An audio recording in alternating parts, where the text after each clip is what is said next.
why wouldn't we bring the Dinobots back? If I think about the huge list of characters that is Transformers, right? And there's so many types of, not just characters, but personalities and forms. The Dinobots, are, for me personally, is the one that always stands out. As I just have this great affection for them. I remember them from my childhood. And, frankly, I think there was I had some really neat, had some really neat ideas about what gameplay-wise we could do with him. So for me, it was a shoo-in. It was one of the first things I dug my heels in and said, if we're making another Transformers game, we've got to have the Dinobots in it. I agree. It was one of the first things he mentioned early on, right? It's like, we got to have Dinobots, right? And the big challenge then became, all right, well, how do we get them in, right? If they're still on Cybertron, how do we make that cool, and how do we make that work with the fiction that Hasbro is putting together and make it part of the canon? I keep like my super secret list of things that I really want to do, and it was running from when I did War for Cybertron. The Dinobots were on it then, but it was just too risky, too much work. We had so many unknowns already at that point, and we were already telling a pretty big story on War for Cybertron. That just wasn't the right time, and I kind of felt like if we did a good job on that game, these guys would have a really big role in what we did in the next one. So they were always on my, from 4 years ago on my list, but just that game wasn't the right place for them, and this one is. I can pitch pretty good. If I'm really excited about something, if I think it's really something that's really important for us, let's call it my special skill. So when we went out to Hasbro, as I said, it was off my secret list. It's something I desperately wanted to do. We had some enthusiasm here to do it.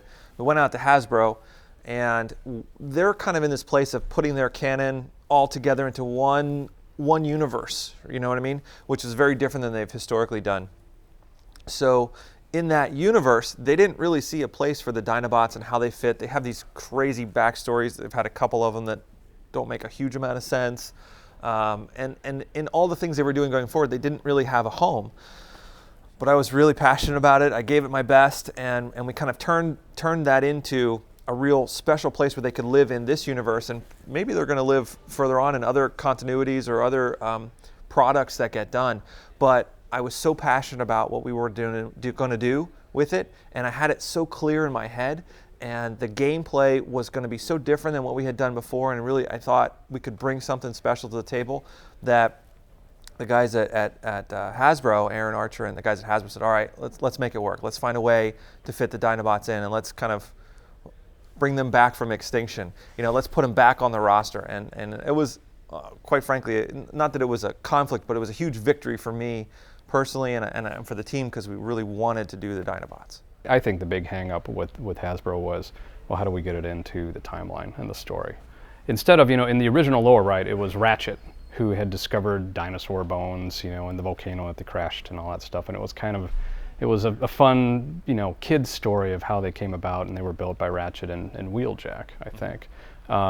We thought it'd be more interesting if they had existed before. Well, that was the other thing. There was another one too. There was another origin story of them and Shockwave on, through a time travel primordial Earth. It was one of the comics too. And I remember that kind of started thinking, oh, Shockwave and Dinobot, maybe we'll stay spiritually true to that. Right. We'll kind of take that nugget as a seed, but then completely change it for what we needed, right? So, so anyway. That's cool. But yeah, one of the seeds though that we wanted to keep together though was that Grimlock and the other Dinobots were a team to begin with, right? We made it more like they were the SEAL Team 6 of the Autobots, right? They're like special forces, and Grimlock in our fiction is a leader of that team, and he's a fairly powerful Autobot, but they kind of do their own thing. Grimlock and Optimus certainly don't see eye to eye. That was one of the things that we wanted to keep very consistent from the original to our game, and it plays a big part in our story. Yeah, well, I think he not only was he interesting to look at, he's a space T-Rex, blah, blah, blah, blah. He's also a super powerful Autobot, in many ways as powerful as Optimus is Megatron, right? And he's a good guy. He's an Autobot. He's through and through. He's never been a Decepticon.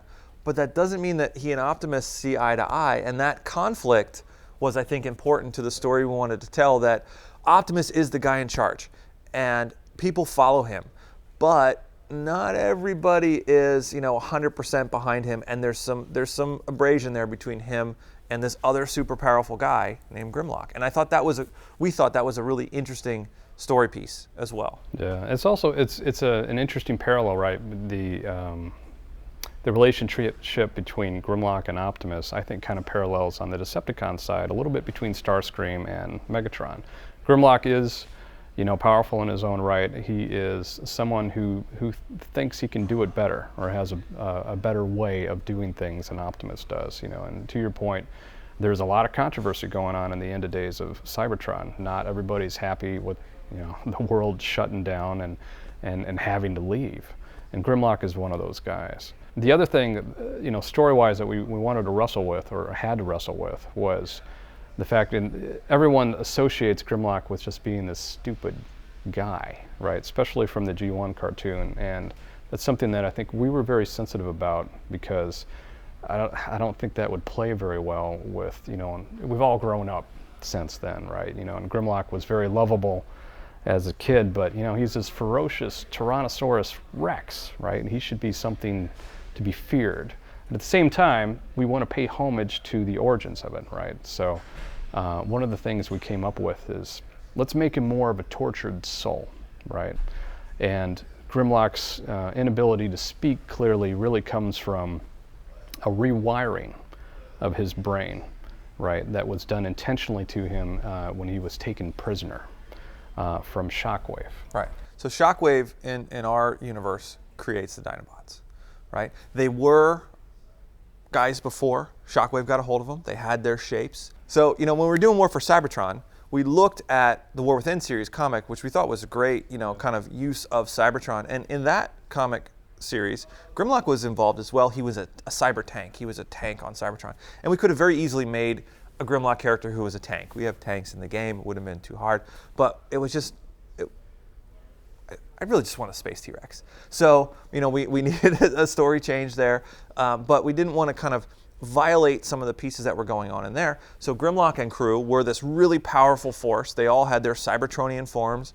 Swoop was some kind of flyer. You're not going to see him in their old forms. You're only going to see them in their Dinobot forms. And then they get captured by Shockwave, and then he experiments on them. He changes them into the Dinobots. And that process of change, specific to Grimlock, affects his ability to communicate. Not necessarily his ability to think or his intelligence level, just his ability to speak with others, which is proving to be a little bit challenging to write for, I think. Well, yeah, right? But it's also, it's a lot of fun too. Because I think, the Grimlock that you'll hear in the final product is, his speech it comes out of, he's frustrated, right? He wants to be able to speak the way that he did before. Right, he wants to be able to command the way that he did before, and it just enhances his rage. Yeah, I kind of think about Grimlock kind of as a person who has a really bad stutter, right? That doesn't mean there's anything wrong with their ability to think. It's just hard to get the words out sometimes, and that's the way I kind of think about Grimlock. In addition to Grimlock, there's 4 other guys that kind of compose what our cosmology, our version of the Dinobots are, and they're all based off of some prehistoric shapes, meaning a pterodactyl, a triceratops, a stegosaurus, and a brontosaurus, although technically let's call him an apatosaurus because that's the new scientific name. Why did they change that? Because it's not scientifically valid the way, we can talk about this later. So regardless, there's 5. 5 guys make up the Dinobots. They are all incredibly powerful. They all have shapes that are these prehistoric Earth shapes, and they're just powerhouses. Super cool. The 2 that maybe we can talk a little bit more about would be Swoop. Swoop is the pterodactyl, the pteranodon. He's in some ways one of the more interesting of the Dinobots because he's got a lot more personality than the rest of them. He enjoys the change, right? He likes the shape. He likes his new form, that Shockwave. They've all been tortured, right, and rebuilt and redesigned, almost as pets as Shockwave, which they'll break. Yeah, and I think he looks at the change with a sense of wonder. Yeah. I can do more than I ever did before. This is awesome, right? Which is not exactly the way Grimlock feels about things. Right. Because he's the most powerful of them, he's also had the most done to his brain in the sense of he feels like he's lost his ability to communicate, whereas Swoop doesn't have those same kind of issues. And another guy we can talk about is Sludge. Sludge is, the biggest of them. He's huge. He's based off of the Brontosaurus shape, the Apatosaurus shape. Bad things happen to Sludge. He's a character where I think we're going to start to find out the mystery about Dinobots, probably, by our interaction with him first. I kind of feel bad for what happens to Sludge, but you'll see that when you play the game. From a story perspective, when you take control of Grimlock for the first time, you are, as a player, discovering what's happened to you, right? So you don't even know, or Grimlock doesn't even know the shape of his redesign. He doesn't even know that he's a Dinobot now. As we go through, let's strip all the cool stuff out, right, in the sense of the story and all that stuff out. From a purely mechanical point of view, that sets us up for a very nice way to slowly meter out the things that he can do in a nice tutorialized way, but in a tutorial that is very heavy on story and really interesting and engaging. He is so different than all the other playable characters that you play. I would think you could very easily classify this game in the third-person shooter category. Grimlock doesn't have a gun. He's a sword and shield guy. He's got this massive sword that's longer than a basic, longer than Bumblebee, right? That's his sword, right? Excuse me. He's got a shield that's almost as tall as he is. And remember, he's, height-wise relative to Optimus, he's the same height. He's bigger, a little bit. He's a little taller. He's certainly wider than Optimus. He's a monster, right? So walking down the hallways with this sword and shield as guys are shooting at him, and he's cutting doors in half. He's doing these amazing, cool moves, in addition to picking up poor little Decepticons and throwing them into security panels to turn off things and open gates and do all these fun things. All of while he's learning who he is and finding the other Dinobots and realizing that he can change form into a T-Rex, right? But even that is a whole different kind of pattern, right? You've been playing for a long time in the game, shooting and using all these cool abilities that we've talked about, right? But then you get to Grimlock and it turns the game 90 degrees on you from just how you play the game. Because, as I said, my ranged weapon is to pick somebody up and throw them, right? That's my ammo is 1, and it's because I pick somebody up and I threw him, and then I go pick somebody else up and throw him. That's my ranged combat. So it's really about that sword and shield and how I play that. Everybody in the game has this special ability, always mapped to the same button, the right bumper, and that's really critical to understanding who you're playing as and what their personality is. He is the character that is the exception that makes the rule. Everybody can transform whenever they want to in the game, except for Grimlock. His special ability is to transform. The gameplay pattern is, if I destroy enough enemies, complete objectives, I'm earning rage, and that rage, once I get enough of it, allows me to turn into the T-Rex. And when I'm a T-Rex, I am shooting flamethrowers out of my mouth, stomping guys, slapping people with the tail, doing all this amazing stuff. I'm a god on the battlefield. But it only lasts as long as my rage meter is decaying.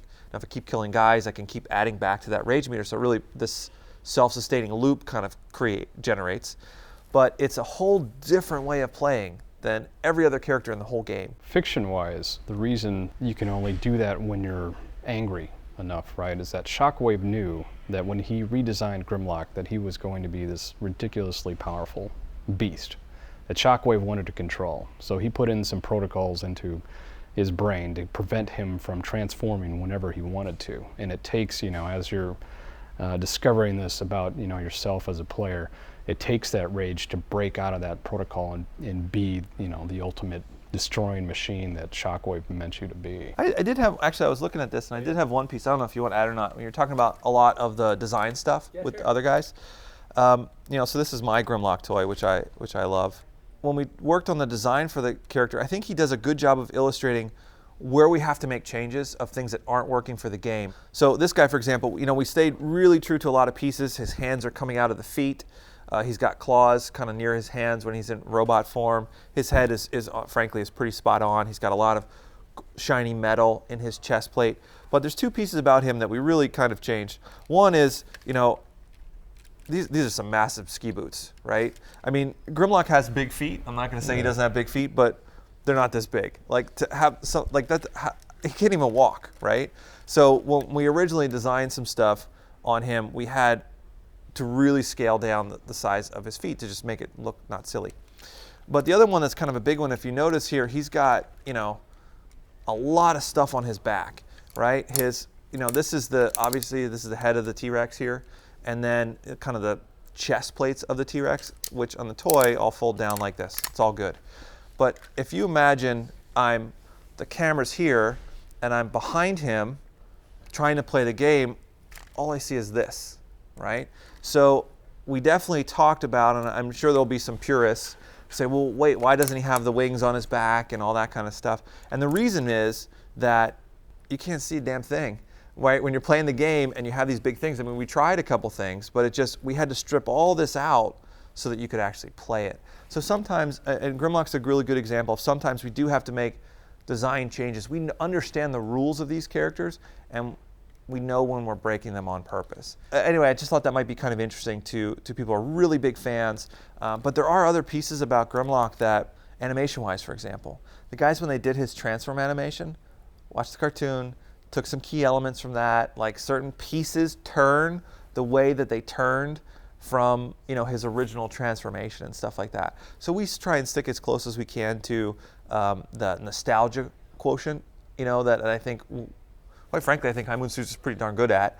But there always are changes that we need to make when working on a guy like this. Grr. Arr.